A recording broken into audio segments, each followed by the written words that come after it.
कारगिल दिवस की 25वीं वर्षगांठ आज। कारगिल दिवस पर प्रदेश भर में कार्यक्रम का आयोजन। सीएम पुष्कर सिंह धामी मुख्य अतिथि करेंगे शिरकत। बाहरी राज्यों से आने वाले सभी वाहनों में अब डस्टबिन रखना होगा अनिवार्य, सीएस ने दिए निर्देश। मुख्यमंत्री पुष्कर सिंह धामी ने सचिवालय में की समीक्षा बैठक। सीएम हेल्पलाइन 1905 को लेकर दिए दिशा निर्देश, अधिकारियों को निर्देश। उत्तरकाशी में भारी बारिश से यमुना का जलस्तर बढ़ा। यमुनोत्री धाम के जानकी चट्टी में यमुना उफान पर, बस पार्किंग में घुसा पानी, जनहानि की आशंका। लगातार बारिश से बद्रीनाथ हाईवे पर जगह जगह मलबा, वाहनों की आवाजाही हो रही बाधित। बद्रीनाथ हेमकुंड साहिब की यात्रा बाधित, यात्रा पर जा रहे करीब 700 श्रद्धालु फंसे। हरिद्वार से 12 लाख कांवड़ियों ने भरा गंगा जल। पंचांग के बावजूद भी लगातार बढ़ रही भक्तों की भीड़। 27 जुलाई से पूछेंगे विवाद। आप देख रहे हैं के न्यूज, खबरों का सारथी। नमस्कार, आप देख रहे हैं के न्यूज इंडिया। मैं हूं आपके साथ गरिमा वाजपेयी और उत्तराखंड की खबरों की ओर आगे बढ़ेंगे। उससे पहले बड़ी जानकारी उत्तर प्रदेश के लखनऊ से आपको हम बताते हैं। इस बीच एक बड़ी खबर लखनऊ से सामने आ रही है, जहां पर मरीजों से लूट का केंद्र बना कल्याण सिंह कैंसर इंस्टीट्यूट। बड़ी जानकारी आपको हम बता दें। और अस्पताल में डॉक्टरों के द्वारा मरीजों का किया जाता है शोषण। तो डॉक्टरों के द्वारा मरीजों का शोषण किए जाने की बात सामने आई है। अमृत फार्मेसी, और आपको बता दें कि यहाँ पर अहम चीजें सामने आई हैं। असिस्टेंट प्रोफेसर अमित उपाध्याय को नहीं सरकार का डर, ऑपरेशन करवाने आने वाले मरीजों से सबसे ज्यादा हो रही है लूट। बड़ी खबर आपको हम बता रहे हैं। और कहने के लिए यहाँ सीएम या पीएम फंड से गरीबों का इलाज होता है।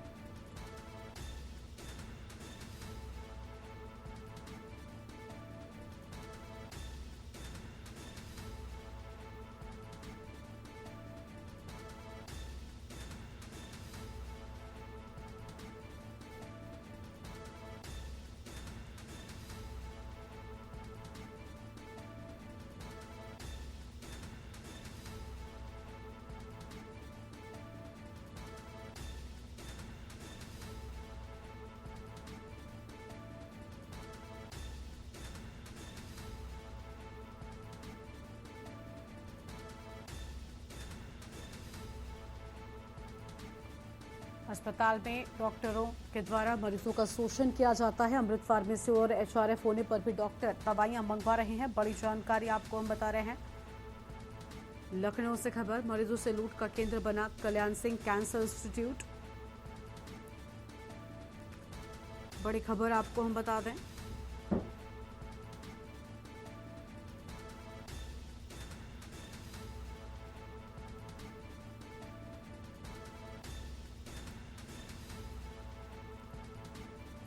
अस्पताल में डॉक्टरों के द्वारा मरीजों का शोषण किया जाता है, यह अहम खबर आपको हम बता रहे हैं। अमृत फार्मेसी और एचआरएफ होने पर भी डॉक्टर दवाइयां मंगवा रहे हैं।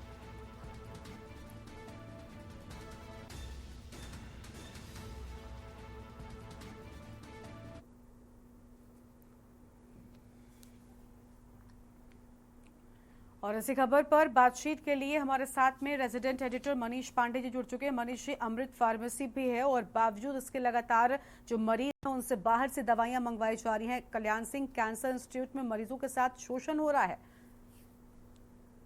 बिल्कुल, देखिए निश्चित रूप से एक बहुत बड़ा केंद्र बनाया गया था। हालांकि इसे अखिलेश यादव जब मुख्यमंत्री हुआ करते थे, उनकी एक बहुत बड़ी सोच थी कि वो जो तमाम उत्तर प्रदेश के जो मरीज हैं, जो दिल्ली मुंबई जैसे बड़े अस्पतालों महंगे अस्पतालों में कैंसर का इलाज कराने जाते हैं, उनके लिए उनको राहत देने के लिए इस अस्पताल का निर्माण कराया गया था। योगी आदित्यनाथ की सरकार है, तो आदित्यनाथ की सरकार में भी बहुत सारे सुविधाएं, बहुत सारा सहूलियतें दी हैं इस अस्पताल में मरीजों के लिए। लेकिन आजकल ये जो अस्पताल है वो लूट का केंद्र बन गया है। डॉक्टर अमित उपाध्याय जैसे तमाम ऐसे डॉक्टर इस अस्पताल में हैं जो खुलेआम नियमों की धज्जियां उड़ा रहे हैं। ताजा मामला है, लगातार दिखा रहे हैं कि किस तरीके से इस अस्पताल का डेवलपमेंट सरकार ने किस मकसद से किया, और वहीं पर ऐसे डॉक्टरों जो तमाम जो गरीब कैंसर के मरीज आते हैं उनका शोषण कर रहे हैं। और सबसे बड़ी बात, अमृत योजना प्रधानमंत्री की सेंट्रल गवर्नमेंट के द्वारा चलाई गई है, जिसमें अमृत फार्मेसी के थ्रू जो भी दवाएं बाजार में मिलती हैं उससे 50% कम दरों पर अमृत फार्मेसी द्वारा दवाएं उपलब्ध कराई जाती हैं। उसके अलावा हॉस्पिटल रिवॉल्विंग फंड होता है, जिसमें गरीब मरीजों के लिए 50% से कम दरों पर बाहरी मूल्य की दवाओं को अस्पताल में ही उपलब्ध कराया जाता है। लेकिन ऐसे तमाम डॉक्टर अभी भी इस कैंसर इंस्टीट्यूट में काम कर रहे हैं जो अमृत फार्मेसी और एचआरएफ को छोड़ के मरीजों से बाहर से दवाइयां मंगा रहे हैं। और ये दवाइयां आप देखिए, जो मैंने बिल भेजा है, जो एक मेडिकल स्टोर का बिल है, उसमें देखिए एक पेशेंट के ऑपरेशन की करीब 20-21 हजार रुपए की दवाएं बाहर से मंगाई गई हैं। अंदाजा लगाइए, एक ऐसा मरीज जो मुख्यमंत्री या प्रधानमंत्री की अनुकंपा पे उसे मुख्यमंत्री राहत को उससे पैसा दिया जाता है क्योंकि वो अपना इलाज कराने में समर्थ नहीं होता है, वो इस उम्मीद से जाता है इस अस्पताल में कि उसे यहाँ जो है निःशुल्क इलाज मिलेगा, कम मूल्य पे, कम पैसे पर उसका मरीज ठीक हो जाएगा, उसका इलाज होगा। लेकिन वही दूसरी तरफ ऐसे तमाम डॉक्टरों का एक नेक्सस है, कंपनी है, जो पूरे इंस्टीट्यूट को की जो एक तरह से पूरे इंस्टीट्यूट को शुरू करने की के पीछे का जो मकसद है उसे मिट्टी में मिला रहा है। दुर्भाग्य है कि लखनऊ में कल्याण सिंह सुपर इंस्टीट्यूट है और लखनऊ से कुछ ही दूरी पर विधानसभा है, लोक भवन है, तमाम जो प्रशासनिक अफसर हैं स्वास्थ्य विभाग के वो बैठते हैं, सूबे के स्वास्थ्य मंत्री भी यहाँ पर हैं, लेकिन यहाँ पर ये दुर्व्यवस्था देखने वाला कोई नहीं है। तो जाहिर तौर पर एक तरह से पूरा अवैध वसूली का केंद्र बन गया है, मरीजों से लूट का केंद्र बन गया है, जिस पर जल्दी लगाम लगानी चाहिए। जी बिल्कुल, कहीं ना कहीं से सीधे तौर पर मरीजों को राहत मिलेगी और जिस तरीके का बिल आपने दिखाया वाकई वो हैरान कर देने वाली तस्वीर सामने आई है। बहुत शुक्रिया मनीष जी आपका हमारे साथ जुड़ने के लिए और अहम जानकारी साझा करने के लिए। तो देखिए तस्वीरें भी आपको हम दिखा रहे हैं, आप देखिए 21,000 17,000 से ज्यादा का बिल यहाँ पर सामने आया है। वैसे में एक आम व्यक्ति, एक गरीब व्यक्ति भला कैसे ये चीजें सहन कर सकता है, ये देखना बहुत अहम है। और देखिए तस्वीर आपको हम दिखा रहे हैं कि यहाँ पर जो है पूरी तरीके से मरीजों के साथ शोषण किया जा रहा है और अमृत फार्मेसी और एचआरएफ होने के बावजूद बाहर से दवाइयां मंगाए जाने की बात सामने आ रही है और लोग इस तरीके से जो मरीजों के परेशान है वो बाहर से दवाइयां लाने पर मजबूर नजर आ रहे हैं। लखनऊ से ये खबर आपको हम बता रहे थे।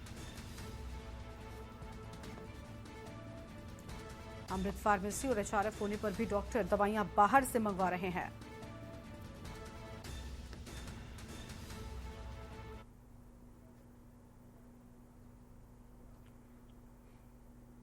और अगली खबर आपको हम सीतापुर से बताते हैं। अगली बड़ी जानकारी सीतापुर से सामने आई है। बड़ी खबर आपको हम बता दें सीतापुर से, जहां पर सीतापुर में कमलेश तिवारी हत्याकांड में सुप्रीम कोर्ट ने बड़ा फैसला लिया। सीतापुर से बड़ी जानकारी आपको हम बता रहे हैं। और हिंदू समाज पार्टी के राष्ट्रीय अध्यक्ष रहे कमलेश तिवारी, हत्याकांड के आरोपी सैयद आसिम अली को जमानत। बड़ी खबर आपको हम बता दें, जहां पर सैयद आसिम अली को जमानत मिली और कमलेश के बेटे ने केस में सहयोग न करने की कही बात। बड़ी जानकारी आपको हम बता रहे हैं, केस में सहयोग न करने की बात कहे जाने की बात सामने आई है। बड़ी खबर आपको हम बता दें।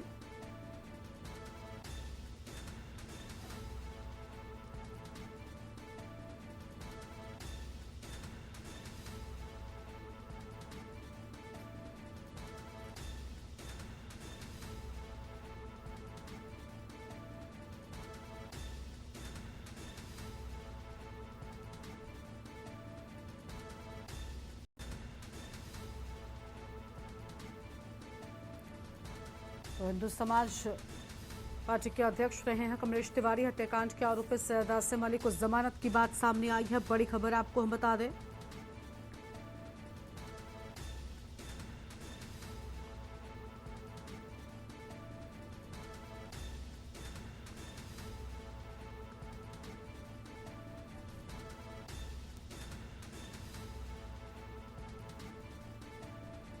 कमलेश के बेटे ने केस में सहयोग न करने की बात कही थी और आपको बता दें कि सरकार के द्वारा केस में कोई सहयोग न मिलने की बात उनके बेटे की ओर से कही गई थी।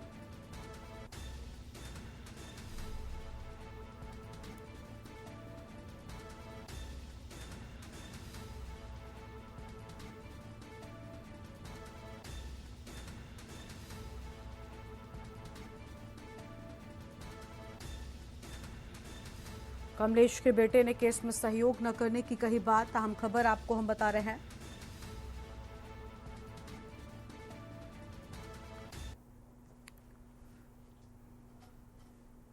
और अब रुक करते हैं उत्तराखंड की खबरों की ओर। देहरादून से खबर आपको बताते हैं। कारगिल दिवस की 25वीं वर्षगांठ आज और कारगिल दिवस पर प्रदेश भर में कार्यक्रम का आयोजन। गांधी पार्क में श्रद्धांजलि समारोह का आयोजन किए जाने की बात सामने आई है।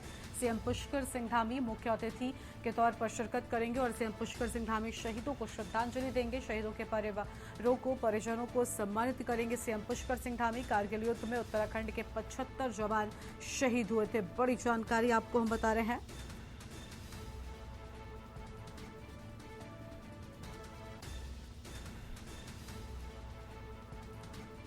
तो ये बड़ी खबर आपको हम बता दें।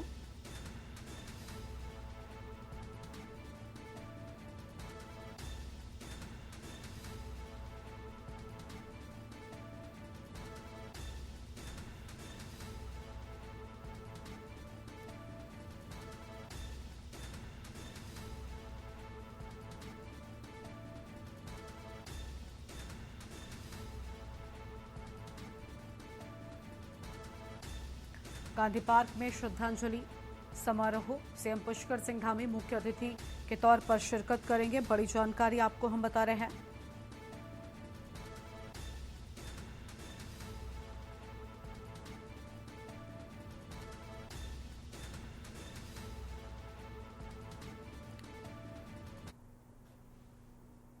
और आगे बढ़ते हैं खबरों की ओर। उत्तरकाशी से बड़ी खबर आपको हम बता दें, जहां पर भारी बारिश से यमुना का जलस्तर बढ़ गया है। उत्तरकाशी में आपको बता दें कि भारी बारिश और यमुनोत्री धाम के जानकी चट्टी में यमुना पूरी तरीके से उफान पर नजर आ रही है। बस पार्किंग में भी घुसा पानी, जनहानि की आशंका। पुलिस और स्थानीय लोग रेस्क्यू में जुटे हुए हैं। डबल कोट में मलबा आने से यमुनोत्री राजमार्ग भी बाधित होने की बात सामने आई है। तो यमुनोत्री राजमार्ग बाधित होने की बात सामने आई है। फिलहाल ये बड़ी खबर आपको हम बता दें। तस्वीरें भयावह सामने आ रही हैं और बस पार्किंग में भी पानी घुस चुका है।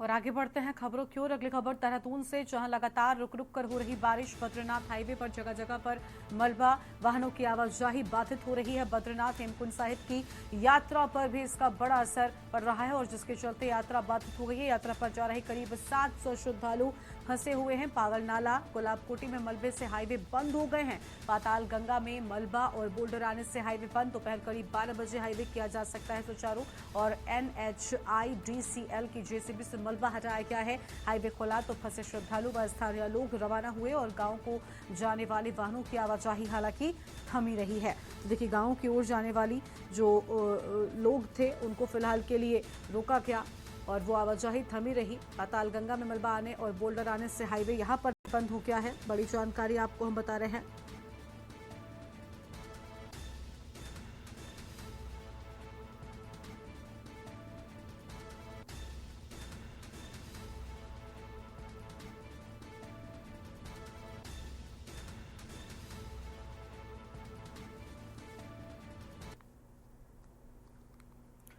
आगे बढ़ते हैं खबरों की ओर। उत्तराखंड के स्वास्थ्य एवं शिक्षा मंत्री डॉक्टर धन सिंह रावत ने नई दिल्ली में प्रधानमंत्री नरेंद्र मोदी से मुलाकात की और इस दौरान उन्होंने मोदी को तीसरी बार प्रधानमंत्री बनने पर बधाई देने के साथ ही राज्य में चिकित्सा, शिक्षा और सहकारिता के क्षेत्र में किए जा रहे कार्यों और उपलब्धियों की जानकारी दी। इस दौरान उन्होंने कहा कि प्रधानमंत्री से मुलाकात के दौरान प्रधानमंत्री को नई शिक्षा नीति के क्रियान्वयन व 10 समीक्षा केंद्र की स्थापना, उच्च शिक्षा के तहत कॉलेज एवं विश्वविद्यालय, NAC एक्रेडिटेशन, छात्राओं को छात्र संघों व परिषदों में 50% आरक्षण, आयुष्मान योजना, टीबी मुक्त अभियान, टीकाकरण के साथ ही बद्रीनाथ और केदारनाथ धाम में बन रहे अस्पतालों के निर्माण के संबंध में भी जानकारी दिए जाने की बात सामने आई है।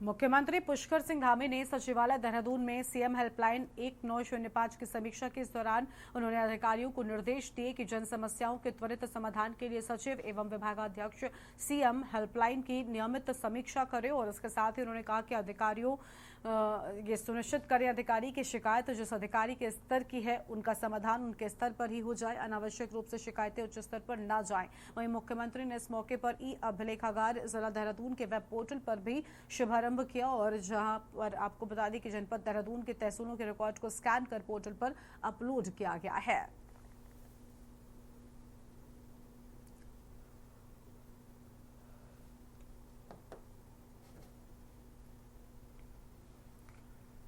अगली खबर है लक्सर से। हरिद्वार के एसएसपी प्रमेंद्र सिंह डोभाल ने रुड़की और लक्सर में कांवड़ मार्ग का निरीक्षण किया है और इस दौरान उन्होंने महत्वपूर्ण चौक चौराहों पर ड्यूटी कर रहे पुलिसकर्मियों को प्रोत्साहित किया और बताया कि आने वाले दिनों में डाक कांवड़ पुलिस के लिए बड़ी चुनौती है। चुनौती से निपटने के लिए पुलिस प्रशासन पूरी तरीके से तैयार भी है।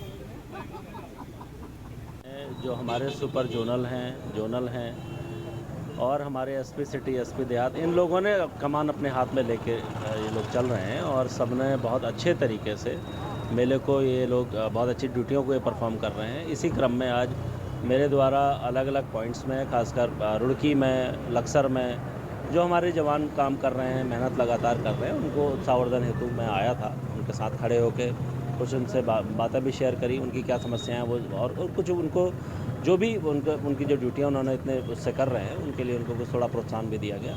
और ये एक प्रोसेस है जिसमें क्योंकि आगे काफ़ी टफ हम लोगों का फेज़ आना है जिसमें डाक कांवड़ भी आएगा, तो उसके लिए सभी जो हमारे पुलिसकर्मी हैं ये पूरे मनोयोग से, पूरी ताकत से ये लोग लगेंगे, ऐसी मेरे को उम्मीद है और हम इस कांवड़ को बहुत अच्छे तरीके से करेंगे। और यहाँ पर रुकते हैं छोटे से ब्रेक के लिए, चल लौटेंगे। आप देख रहे हैं के न्यूज खबरों का। ब्रेक के बाद आप सभी का स्वागत है। खबर है देहरादून से, जहां पर राज्य शिक्षा मंत्री डॉक्टर धन सिंह रावत ने विद्यालय शिक्षा विभाग की समीक्षा बैठक ली।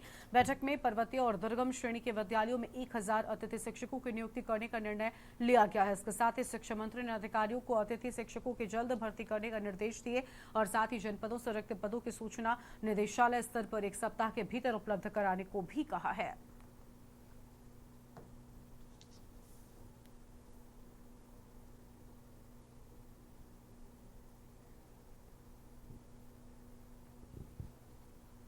इस बार कांवड़ यात्रा में कांवड़ यात्री सिंगल यूज प्लास्टिक को लेकर जागरूक दिखाई देते हैं। कांवड़ यात्री प्लास्टिक के कैन के बजाय स्टील और पीतल के कलश में गंगाजल ले जाकर पर्यावरण संरक्षण का संदेश दे रहे हैं। सिंगल यूज प्लास्टिक से होने वाले प्रदूषण को लेकर तमाम जागरूकता कार्यक्रम सरकार की ओर से चलाए जाते हैं और कांवड़ यात्रा में उसको लेकर जागरूकता दिखाई भी दे रही है। अधिकतर भोले स्टील कलश ही लेके आए हैं क्योंकि प्लास्टिक को सरकार ने बैन कर दिया है। बहुत ही कम भोले हैं जो प्लास्टिक कैन लेके आए हैं और सरकार का सहयोग अगर हम नहीं करेंगे तो कौन करेगा। अब इतने भोले प्लास्टिक में जलाते हैं, वो बाद में उन कैनों को जलाया ही जाता है। जलने से प्रदूषण फैलता है, प्रदूषण से बीमारी फैलती है, उससे हमें ही नुकसान है। सरकार हमारे फायदे के लिए कुछ सोच रही है। कांवड़ यात्रा अपनी चरम सीमा पर है। लाखों की संख्या में कांवड़ी हरिद्वार पहुंच रहे हैं और वहां से गंगा जल लेकर अपने गंतव्य स्थान पर जा रहे हैं। इस बार कांवड़ यात्रा में कांवड़ यात्री सिंगल यूज प्लास्टिक के प्रति जागरूक नजर आ रहे हैं। कांवड़ यात्री इस बार प्लास्टिक का कैन का प्रयोग नहीं कर रहे हैं, उनकी जगह स्टील के यूज किया जा रहा है। जैसे मैं आपको दिखाना चाहूँगा, स्टील के ये कलश हैं, इसको गंगा जल लेकर जा रहे हैं। अधिकतर कांवड़िए स्टील की कलश का या फिर पीतल के कलश का ही यूज कर रहे हैं और गंगा जल लेकर जा रहे हैं।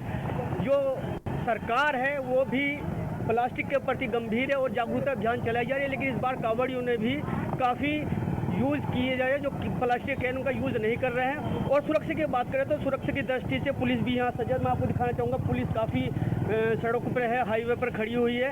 और यहाँ एक अनाउंसमेंट के लिए एक कैंप भी लगाया हुआ है, जैसे मैं दिखाना चाहूँगा। यहाँ आपका आज का दिन है, यहाँ एक दरोगा है जो कि लगातार बहुत लोगों को गाइडेंस कर रहे हैं, मार्गदर्शन कर रहे हैं। मंगलोर से के न्यूज़ के लिए अकील अहमद।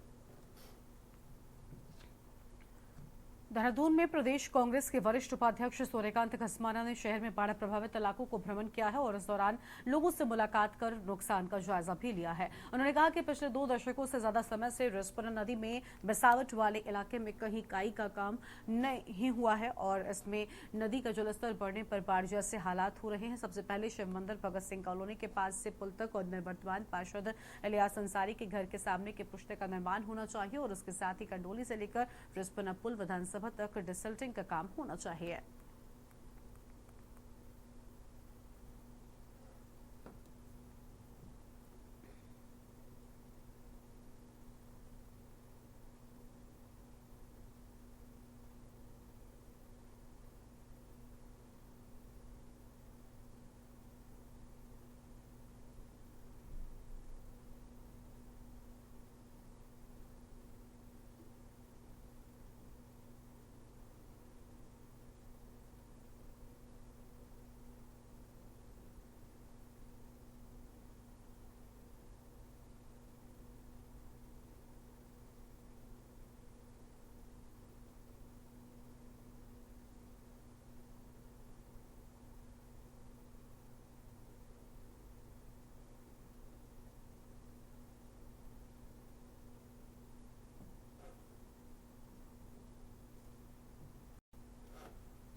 बागेश्वर के अंतर्गत कपकोट थाना अंतर्गत लगातार तेज बारिश के चलते एक मकान में मलबा भर जाने से क्षतिग्रस्त हो गया और क्षतिग्रस्त होने के चलते गौशाला में बंधे एक गाय व बछड़े की दबने से मृत्यु हो गई। वहीं आसपास के मकानों में मलबा भरने से खतरा बना हुआ है।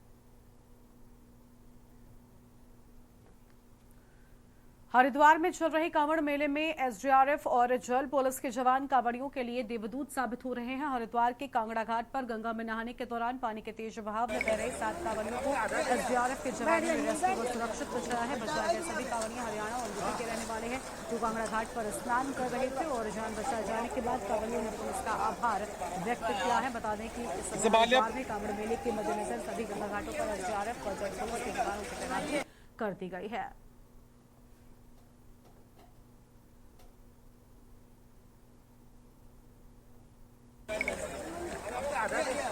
बैठ जाइए, बैठ जाइए।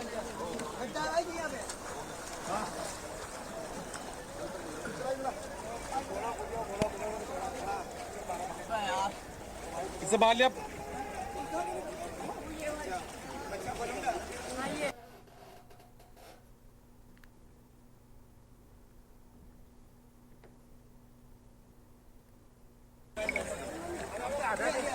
बैठ जाइए, बैठ जाइए। और इस बुलेटिन में फिलहाल इतना ही। तमाम बड़ी खबरों के लिए आप देखते रहिए न्यूज़ इंडिया। नमस्कार। आप देख रहे हैं के न्यूज़, खबरों का सारथी।